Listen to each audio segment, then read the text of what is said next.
I would like to share this incident with you, which will help you to understand that how corruption is deeply rooted in our society. This happened just a few months ago, and I was sitting in my cabin, and my HR came. She said, "Praveen, there's a problem." I said, "What happened?" She said, "Early in the morning, when you were out for a client meeting, one official visit was there from some government department, and they came to inspect offices." I said, "They came to inspect only our office or all the offices of this building?" And she said, "No, they came to inspect all the offices. They were visiting all the offices." I said, "Okay." Then she said, "Praveen, there are 3 problems they found after inspection." I said, "Really? Sit down. Tell me one by one." She said, "The first problem is this. Even before they entered, they saw the board of this office, and they said that on this board, the name of the company has to be in Marathi." And for a moment I thought, yes, we know that. That's a rule. So we have written in the Marathi. It's there on the board. And she said, "No problem. That's not the problem. The problem is that the size of that Marathi font has to be bigger than English." I said, "It's not like that." And she said, "No, Praveen. English is bigger than Marathi." I said, "That's a problem. That's a mistake." It's like, all those people who have decided this, even in the city where half the people are from outside, not from Maharashtra, still they want us to keep that bigger. There might be some genuine reason. We have to correct it. That's a rest. We have to follow that law. So correct it, I said. Done. So tell me the second one. He said, "Praveen, the second one is," that person said, "there is a complaint against this office, against this company." I said, "You are saying that someone is complained against us?" So my question is, where? And she said, even I asked that question, where? And he said, "That we cannot reveal." That where? Where? Complaint where? It's like there's a RTR file, there's a police complaint file. Where? So that they didn't reveal, but there's a complaint against this. I said, "Okay, I accept that. Where? What is that complaint?" And she said, "The complaint is this, that on the day of election, people came for work." I said, "Wait a minute, on day of election we announced holiday." And she said, "Yes, Praveen, we announced holiday. But then what's the problem?" So they checked the biometrics log and they found that the people came on that day. Now there are some I would say people in office, they feel that early in the morning, if they have already voted, done that responsibility, and if they have time, even though it's holiday, they can go, instead of going and not doing something else, let's go to office and then work. We have some people like this in Kaiser, that let's go and work. So they came and they punched. Now, but that's a complaint.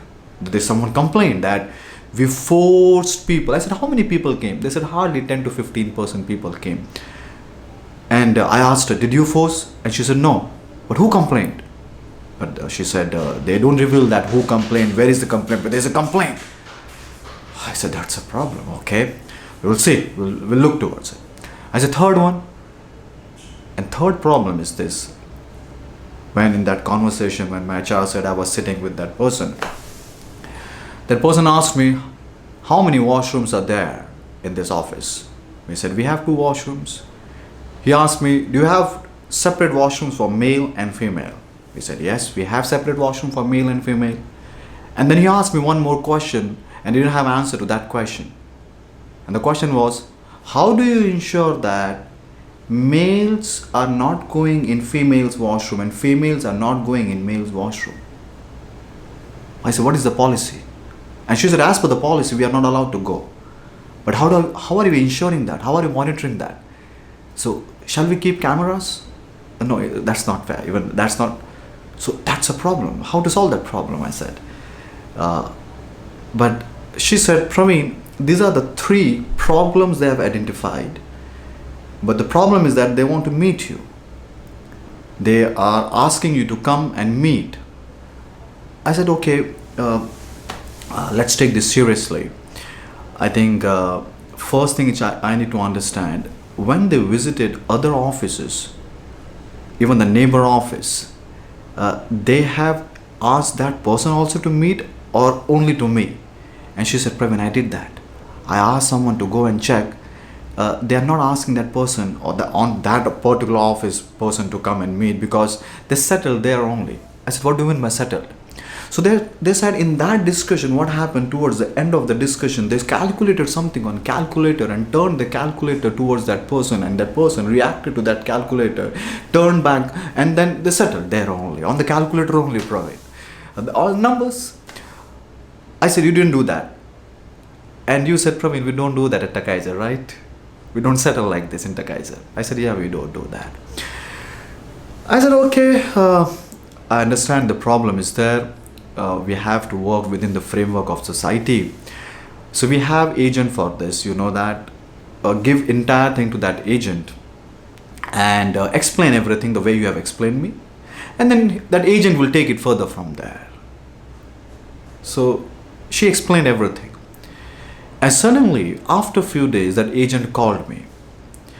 He said, Praveen, I'm handling your case. I know that official very well. We are good friends. And we can settle this very easy. I said, yes, thank you very much for your help. If you need all the documents, whether we have changed the board or not, or whether we have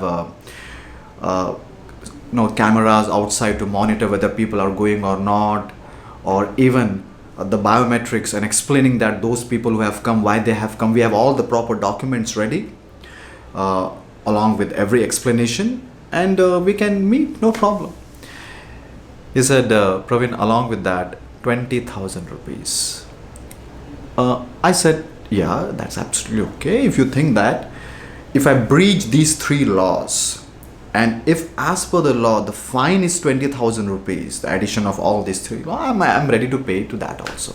So tell me, what is the fine if I have the font size of English bigger than Marathi? What is the fine if maybe 10 to 15% people are coming to my office on the day of election? And what is the fine where I do not have a monitoring mechanism where I can ensure male are going in male washroom and females are going in female washroom? What is the monitoring mechanism? Absent. What is the fine? Tell me. If that fine is 20,000 rupees, I'm ready to pay. I will come with 20,000 rupees. He said, no, Praveen, that is not the fine. You see, you understand, Praveen. And he was so open about it. I have the recording of that audio, by the way. He was so open about that, Praveen. You understand what I am saying. Karna padta hai. I said, okay, I'm ready to meet. No problem. Let's meet. And we decided one point, and we reached there. And the first question he asked me, that not whether I have the documents or not, because my team prepared all the documents. The first question he asked me, are you carrying the cash? I said, we'll talk about it. Let's go and let's meet the person. So I went to that department, big department. I saw that person. I sat down in front of him. And the way he was speaking, as if he said, Praveen, you know what? We are going, meeting various offices, visiting various offices. It's too much of hard work. Explaining them, raising awareness about law. What are the laws you should follow? And I said, thank you very much for doing all that, sir. Thank you very much. And then I heard him. And then after listening to his perspective, which was a very strong perspective, very mature perspective, I said, sir, I understand there are certain mistakes which we have done, accepted, and I'm ready to rectify. In fact, we have rectified those mistakes. But the sir who's sitting next to me, my agent, he said, we have to pay some 20,000 rupees. I have only 2 questions for you. Question number 1, what if I pay? And what if I do not pay? What if I pay? So are you going to say that if I pay, then I have a liberty of breaching all the laws?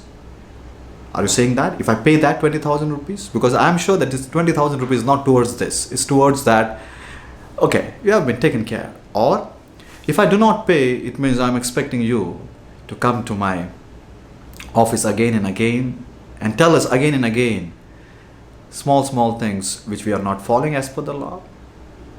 So what will happen? And he was not saying anything.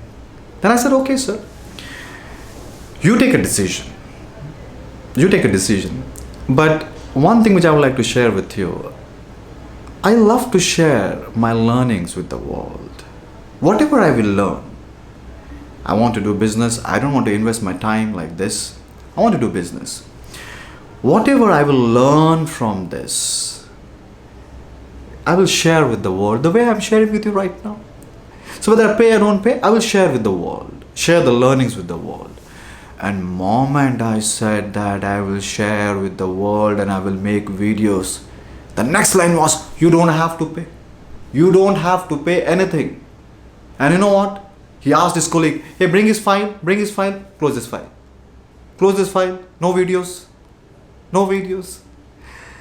Now, and he said this also, and just because I'm doing that doesn't mean that, we will come and we will visit again. No, nothing will happen. Ladies and gentlemen. Now you tell me, what's your view on this?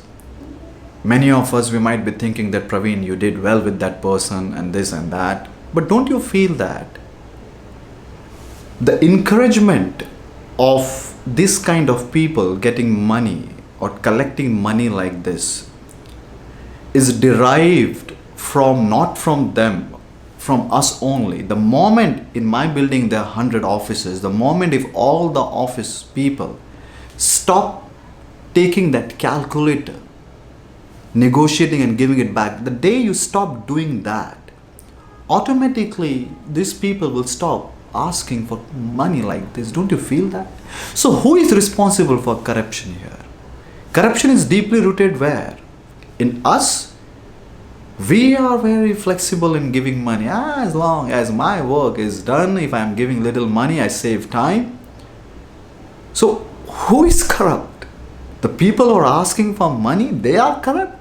Or people like you and me who take this as an excuse? Okay, traffic police is, if I don't have a license, he is catching me, I give him 50 rupees. Corruption is a big thing, I understand that. Moment you stop, you start following laws and you stop giving this to them, then we can uproot corruption.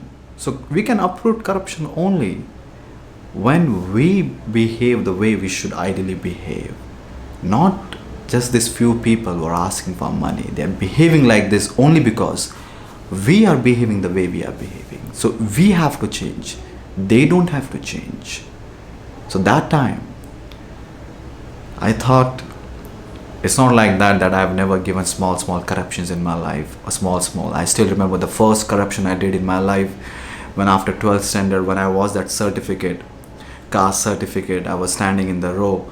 And because I wanted that my file should be signed by that inside officer, in front of me, my father gave some money to that peon.